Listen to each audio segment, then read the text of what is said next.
So went on from there. We did that. Did Do You Really Want My Love? I did All the Right Moves. I did a song in that. It was a Scorsese movie, and I did a song for that called Unison, and that went to #1 in America as well. So I kind of solidified myself as an artist within the American marketplace. Coming back to England was a whole different tip and a whole different trip, because every time I came back to England, there was always this struggle, right? The DJs over here, right, were like, you're not making music that we want to play because you're making music that works in America. But for us, it wasn't working, which wasn't the truth, really. What it was that, like, the DJs over here were so American orientated that they weren't accepting what was coming from us. When you had bands like Light of the World, you had, even before that, you had a band who made a record called Sad Sweet Dreamer, which would have been early 70s, and they were a Liverpudlian band, and they came out around about the time of, they came off of a TV program called Opportunity Knocks. That TV program, I think I might have been around, born when that was around, hopefully.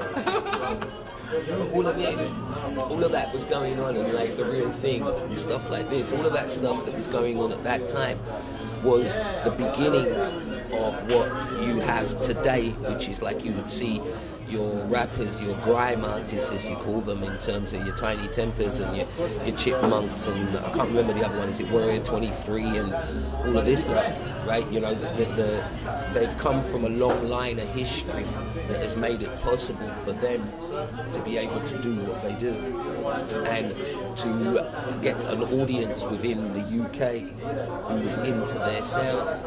By 1981-82, there were so many of us having success. There was myself, there was Imagination, there was Lynx, there was Phil Ferron, and all of these different people, like The World, all of these different artists who were having success, right?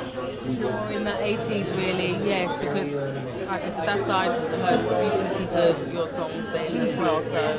It was the beginning of that new style. It was the beginning of English-British music, right? Black music. It was the actual beginning of it, and so it was a really very exciting time, because no one artist sounded like another, right?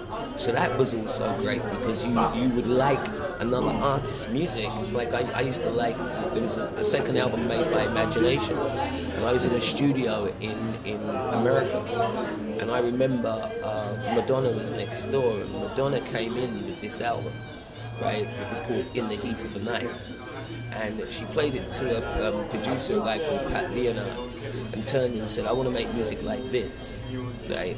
And she wanted to make music like what Imagination was making. They were making that music right here in England, do you know? And then you come right up to, let's say, the 90s, you had Soul to Soul.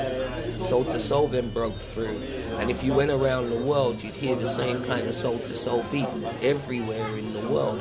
So what we were doing in England was we were actually leading, but our DJs and our record companies and the people who basically determine whether or not it's going to be successful, right?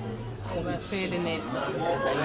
When Loose Ends, Loose Ends were prior to Soul to Soul. I think Soul to Soul really should, talk about Loose Ends as being their mentors, because if it wasn't for Loose Ends, there would be no Soul to Soul. And Loose Ends, right, couldn't truly get arrested in the UK, right? But in America, I'd be out there and everything you would hear would be Loose Ends, Loose Ends, Loose Ends. And Loose Ends were making records that were coming out of Britain. They were going to America and making them, but the ideas, the full pattern, the whole thing was coming from here. So it was kind of hard for us at that time, because we weren't being looked upon as artists who had any long-time career. We were looked upon as short-term. As they used to put it to me, right, it would be, now listen, Junior, you're a black act, right?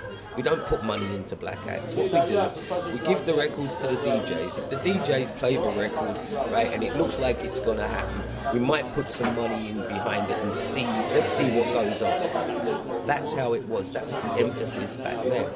So it was very difficult for all of us to have international success. So it had to be that the records were strong enough. And we were making, during that period of time, records that were topping charts. Unlike, say, today's artists, I don't knock any of them, but it's very rare for them to have major success outside of the UK. Yeah, and then when they do probably get success, they don't come back.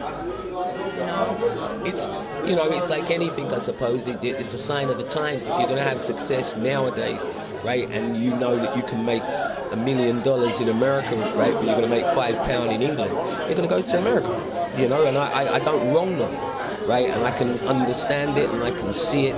And for a lot of the young rap artists here, they do need to go to America because they do need to see what these guys do. It's like boxing, when you see an American boxer and he's really hungry, he's hungry.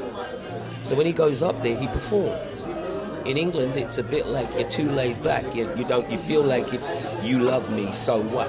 Whereas in America, it's like, I know you love me, but I've got to give you love. I've got to give of myself. So that's why with America, they work with one another. Not really like in England, where we don't seem to, it's still, even now, we don't seem to collab enough. Yeah, definitely. I've noticed that. People can come together and help each other a lot more. At the present moment, they're running teams.